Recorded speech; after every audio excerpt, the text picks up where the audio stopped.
Medically பொண்ணுங்கிட்ட மட்டும் பேச முடியாது sir. It's a disorder. Selective மியூட்டிசம்னு சொல்லுவாங்க. என்ன மெடிக்கல் சர்டிஃபிகேட்டா? இல்லை சார், பாருங்க. Hello subscribers, welcome back to my channel. இன்னைக்கு நம்ம என்ன பேச போறோம் அப்படின்னு பார்த்தீங்கன்னா, கீப் காம் பிகாஸ் உங்க வாயில சனி.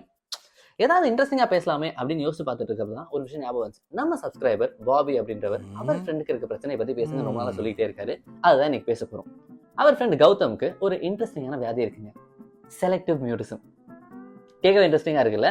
அப்படின்னா என்ன அப்படின்னு தெரிஞ்சுக்க போனப்போ தான் தெரிஞ்சு, செலக்டிவ் மியூட்டிசம் இருக்கவங்க ஒரு சில பர்டிகுலர் சுச்சுவேஷன்ஸில் ஊமையாயிடுவாங்களாங்க. அதுவும் நம்ம கௌதமுக்கு பொண்ணுங்களை பார்த்தாலே பேச வராதான். அதுவும் அவருக்கு பிடிச்ச பொண்ணா இருந்துச்சுன்னு வச்சுக்கோங்களேன், கண்ணை பார்த்த உடனே உண்மையாயிருவாராம். கேட்கவே ரொம்ப இன்ட்ரெஸ்டிங்காக இருக்குல்ல? நம்ம 90s கிட்ஸுக்கெல்லாம் சாதாரணமாக பொண்ணுகிட்ட பேசவே வராது. தலைவனுக்கு கிளினிக்கலாகவே ப்ரூவ் ஆயிருக்கு. கௌதம் இப்போ எங்கே இருக்காரோ, என்ன கஷ்டப்பட்டுட்டு இருக்காரோ.